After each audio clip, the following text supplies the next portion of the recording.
So this would be the point in the script where I'm supposed to double down on the drama and say something extra to provoke more stuff. But if you've been following, the whole thing's been subverted to quite an extreme. And we're going to actually subvert that even further. What I'm going to do in this video is actually go through the process of what actually happened in creating the revised video in response to Shadiversity.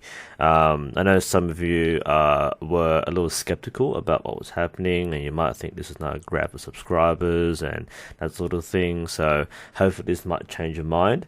For those who were quite surprised or impressed by how things were handled, this might change your mind even more. And the underlying reason why I'm documenting this is to, again, pay respect to Shadiversity as a fellow history enthusiast and a creator. I know that anyone who makes YouTube videos like this sort of thing goes through quite a rigorous process, and we don't normally share this with people. When we make videos, we tend to find a topic and we prepare it. We spend the hours involved, and most people know there's work involved. There's no doubt about that. But how much work is involved is something which might be eye-opening to you. Of course, you might just get the 15-minute video or the 30-minute video, but the hours involved, you do lose track of that sort of thing. So hopefully by sharing this, you get a bigger appreciation over why it's sometimes difficult to cover topics very well, and also why perhaps I didn't originally do this, as people might have pointed out. So before that, I want to recap from my end what's happened for the last few days, and this is more of the light-hearted version of things now that things have settled down. So I basically spent the entire Easter weekend working on this. This may be surprising, but I actually already had a proper response to Shadiversity's video already kind of planned out. I was actually working on a different historical modern archery video.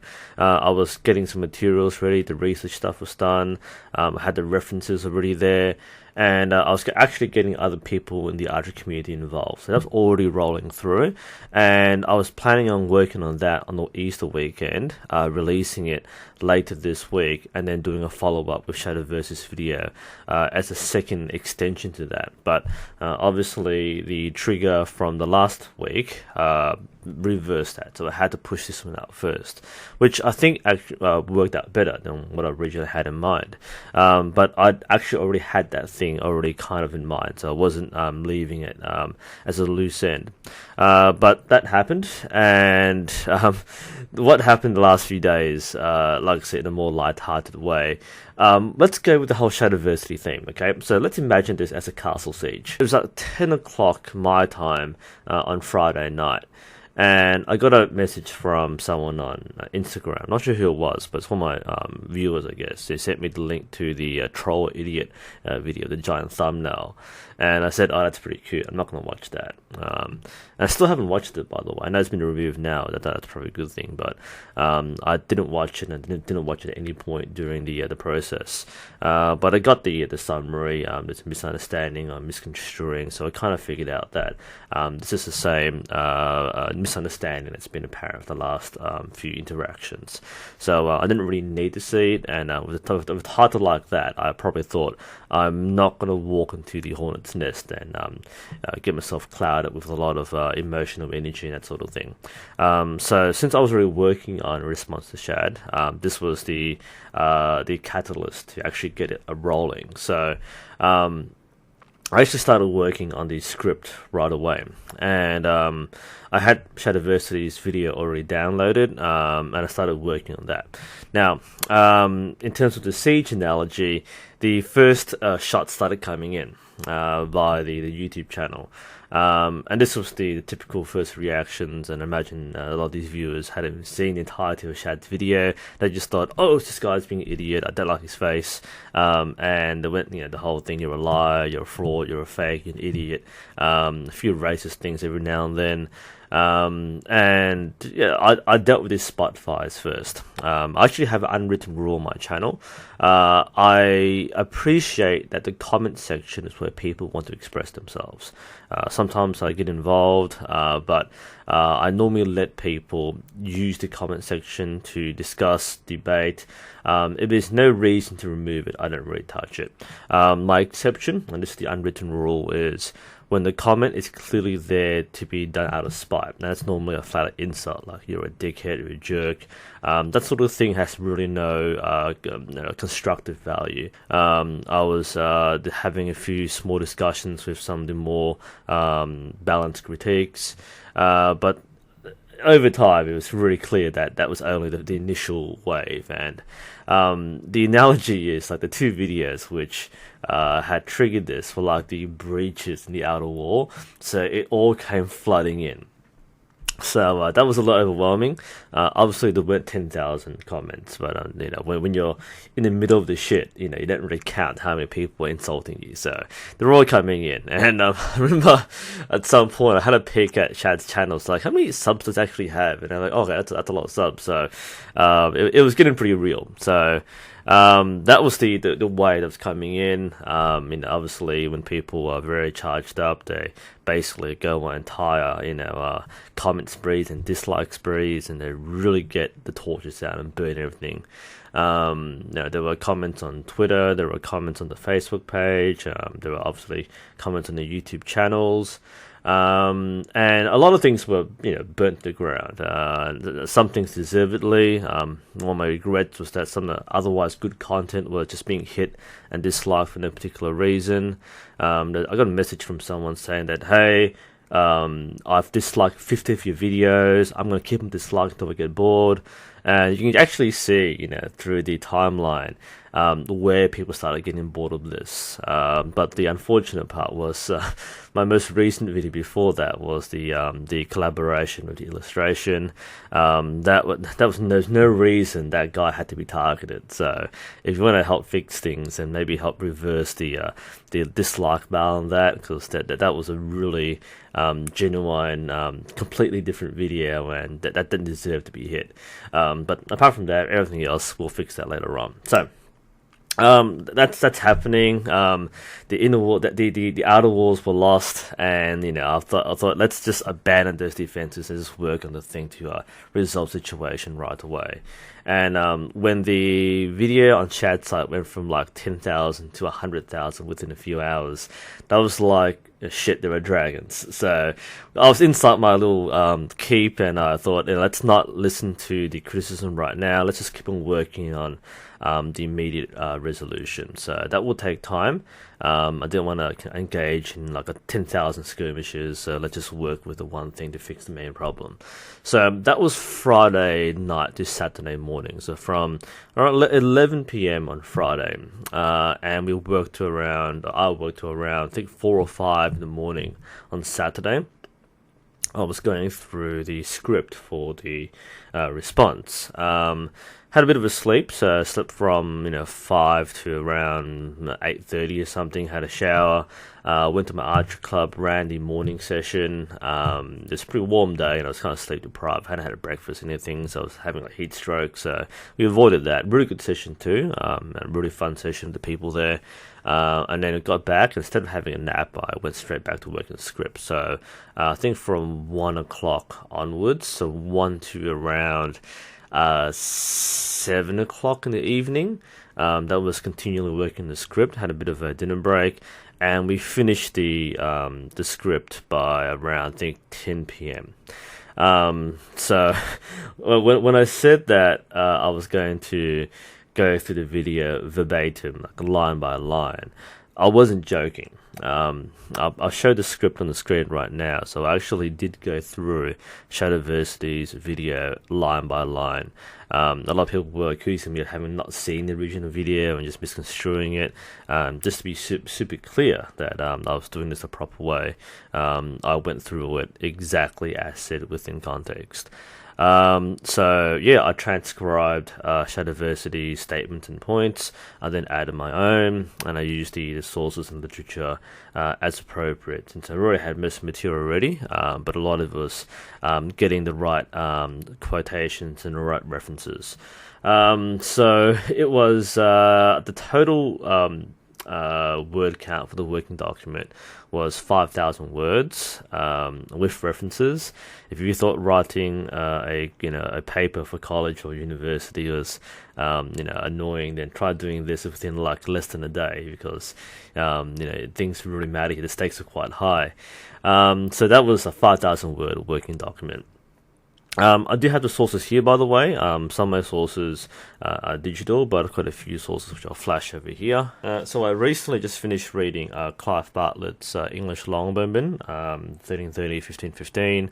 It's a bit of a light read, very quick to go through, very interesting points of historical facts. One of my favourite books is Mike Lode's The Longbow. I actually referenced Warbows in the bibliography, I guess. Warbows is the recent version. It's a compilation of 3 of his books plus one more chapter, but these were the original books that he based them on, so that's what I was using then. I have The Bowmen of England by Donald Featherstone, a bit of a narrative focus, but it does cover the history of archery in England. I also have a hard copy of Roger Scarm's Toxophilus, which is available for free online. And there's actually quite a few digital sources which I included, but I'm showing a screen right now. Other sources, I've got Turkish Archery and Composite Bow by Paul Klopstick. There are a few sections of that which I referenced. Grabbing stuff around here, I was actually lent this. So this is Korean Traditional Archery by Thomas A. Duvarney. This is one of the only English sources on traditional Korean archery, so that was quite useful as well. And a very big thing to hype up is the Way of Archery, the military manual by Gao Ying. This one's translated and written by Jia Tian and Justin Ma. This is perhaps the Bible for traditional Chinese archery.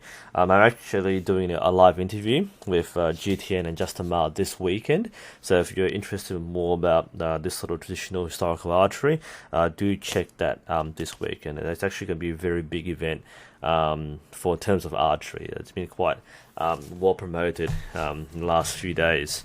And there were more sources. We weren't kidding when we were trying to make sure they were doing it right this time around. So I went through all that. So that was Friday night, Saturday morning, afternoon, and evening. That was a continuous work through. Slept pretty early because I knew I'd probably wake up in the morning and get it done. And of course, while this is happening, my channel is burning down, so I was trying to ignore the flames and screams outside and just have a bit of a sleep. So got up in the morning. It was around, I think, about 8 o'clock on Sunday. Started filming at 9. I don't normally film Sunday mornings. Normally you sleep in. So I actually didn't go to one of the events I was supposed to be going to. I cancelled that one. And we started filming. And by we, I mean I. So I had the camera set up in my room, had a quick check on the lens. I'm not sure what happened, by the way. The video was out of focus. I didn't realize at the time. I might have checked the screen and thought, hey, it looked good enough, but obviously it wasn't. I might have moved the camera, I might have moved my chair, but whatever the case, it was, I didn't know at the time. So it was about 3 hours of filming, obviously doing multiple takes, making sure demonstrations were correctly done, and just making sure it was expressed in the right tone and that sort of thing. So the script was there. The main thing was to make sure I didn't miss anything. I had to do a few last second changes, but otherwise it was delivered more or less to script. It took multiple takes to do. So that was around 3 hours, and then I started uploading the footage to my computer. That was from 12 to 1, started sorting through things, and I realized the video was out of focus, and I dropped a few F-bombs because that's like 3 or 4 hours of work. I was actually tempted to reshoot the entire thing because I had a few more hours, and I thought, well, I could do it. I was seriously going to, until I realized that the apology segment couldn't be redone because that was unscripted. the revised critique was fully scripted, but the everything after that was ad-libbed, so there was no scripting. So I realized that, well, I can't do it again. Like, once you do it once, that's the legitimate one, that's the real one. If you do it again, it will sound really fake. So I couldn't do that again. So I thought, you know what, screw it, it's good enough. I'm not going to care too much about the under focus. It's clear enough. It's not like complete out of focus, just a few inches away. So it was okay. So the editing of that video went from probably 1 o'clock to, again, 1 to 7. Took a bit of a dinner break, and then I finished at around 7 o'clock. So that was alright, but yeah, 5 or 6 hours straight of editing. Just making sure I was chopping up the segments correctly to include the entire context, and thankfully I had the line by line breakdown, so I knew what was coming up there. And then yeah, it took about 2 or 3 hours to render, because there were multiple tracks and a few different examples there. And then we uploaded an hour later, or half an hour later, and yeah, that was the release. So that was the timeline. So that was Friday 10 o'clock to Sunday 10 o'clock as well. So that's the time frame. 20 hours of work over the Easter weekend, and the response was quite good. I think most people were okay with that. So a couple things to quickly note here. You might think, well, why didn't I do this to begin with? You realize how much work it takes. It's, again, like, people probably have better weekend plans than to spend 20 hours writing a historical thesis for a YouTube video. The reason why I didn't do this to begin with is, well, there are actually several reasons. The first, of course, was the time. It's a huge amount of work to do this fully. I didn't hold back with the recent revision because that had to be done correctly. But most people don't put, like, in half the effort into this sort of thing, so it gets a little half-hearted or half-assed in some cases in terms of doing response videos. So that was the full gamut. The other reason is that, well, there are actually several reasons beyond that. The first reason is when I made the original video years back, I didn't want it to be a long video. Normally, when you have a response, there might be one or two things which were overlooked or might be incorrect or incomplete. So a response video might be like 15 minutes. But there were a lot of parts of the original video which I disagreed with or thought were incomplete. So, and because his video was like 30 minutes long already, a proper, like, line by line would take like an hour, which it did in the video which I released. So that was something which I was kind of averse to doing, because I actually felt at the time, years back, that it would be rude to Shadiversity to create a 1 hour critique, because that's like, dude, are you nitpicking everything I say? And for those who watched the video, there were quite a few things which some might be nitpicking, but most of it was addressing key points of disagreement, and there were many points. So I did spend an hour. Remember, that's 20 hours of work for an hour of critique, and of extras. So that was the one reason, was I didn't want to just throw up a 1 hour video.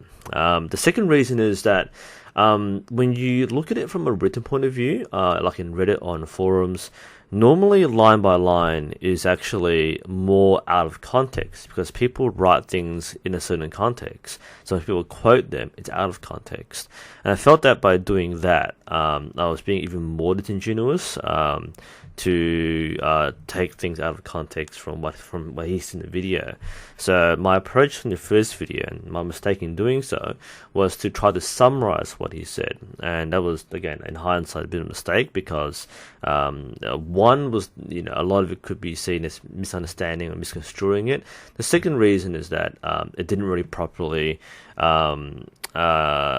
juxtapose the original source, which is Shadiversity's video, with the point I was making. I think that by trying to skip through things and touch on key points, it didn't really address the main issues I had with the video. And it turns out that, as we see in hindsight, a lot of people thought I hadn't seen the video at all. So hopefully by going through this, you would have seen exactly how much effort it took to get through the thing properly. And like I said, that was my Easter weekend, completely gone then.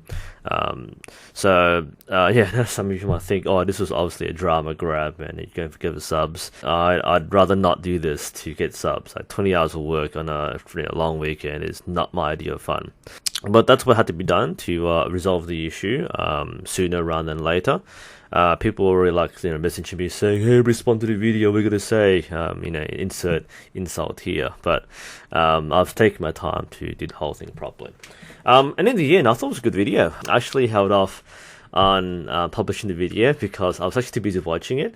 One of the fundamental rules of YouTube is that if you enjoy your own video, it's probably a good video. Not an ego-stroking thing, but if you actually enjoy the content for the entertainment or the education, it's worthwhile, it's valuable. And I was watching some of the segments and I thought, wow, this is actually really interesting. If this wasn't such a heated moment, I would sit back and enjoy this video. And I still do actually. There were some very good points raised, even just looking at my own video, and even Shadiversity liked some of the points. In fact, my favorite part of the video was when we demonstrated the alignment with the eye from shooting on the right side. So that was something which I thought was something I found was quite contentious in the original video, and I was worried because I wasn't sure if I could show it, because it's something which you only see from a first-person point of view, and there's no way I can show you what I see as an archer. And this is kind of what triggered me with the whole wrong bow controversial video, was unless you have the right equipment and the right technique, you won't see it. And in Shad's video, he didn't show it because he was demonstrating something else. But as someone who does it, and at the time I had just learned shooting Asiatic, and now I do it more frequently, it was to me so obvious that I couldn't actually explain how obvious it was. So I like that segment because it showed the source material and how to align the shaft with the target on the right side. And my favorite part was when I pointed the arrow at the camera and the string and the shaft aligned perfectly with the eye. I didn't know what it would look like because I wasn't looking at the screen, I was looking at the lens, just straight on like that. And I think that really visually captured the misunderstanding of how people shot from the right side. And I was really happy that was conveyed. That was my favorite part in the video. Sometimes you plan things really well and the demonstrations are there, but sometimes you just do something ad hoc and it just turns out to be the best demonstration. So I really enjoyed that. And for those who haven't seen that part of the video, you've only seen the apology or the drama part, watch it. It's good value adding. It's what I would have liked to have done the first time around, is to add value. My original intent was to show some more perspective, to complete what Shadiversity presented rather than knock it down. But yeah, obviously that's the past of the past. That's what actually happened then. So that was the process behind making that video. And like I said, if you weren't already sold on the authenticity of the effort I was putting in, just know that it really took the whole weekend to present a proper response. Now, there's an extra bonus story here. This is, I guess, the story behind the story, behind the apology. And, why did it take, a year to make, follow-up videos? And this is reflective of my personal journey as an archer, as a history enthusiast, as a YouTuber, was I wanted to expand to a new level. So once I realized that I was reaching the point where, hang on, I'm no longer a hobby channel, I'm actually being quite serious with the stuff I'm doing now, that I wanted to upskill along the way. So like I said before, at the point in time where I was making my first response, I just started experimenting with different archery styles. Ironically, I'm a modern shooter defending historical archery. I love the irony in this, but apart from that, I wanted to legitimately experience and learn something first before I started making content about it. And between then and now, I think I've picked up 4 Asiatic bows. The Qing bow, which you saw in the original video, was actually a sponsored one, so that was a review sample. Ironically, they don't sell it anymore, so I didn't review it. I started with that one. I then bought myself an Ishvan Toth Mongolian bow, which is what you see in some of the other videos I've done recently. I was sent a fiberglass Hmong Nguyen bow from Elong Archery. I then bought a Korean bow, it's a used one. It's been sent from the Czech Republic on the world's slowest ship, so it hasn't arrived yet. And I recently got the Mariner Ming bow. So I've got 5 Asiatic bows.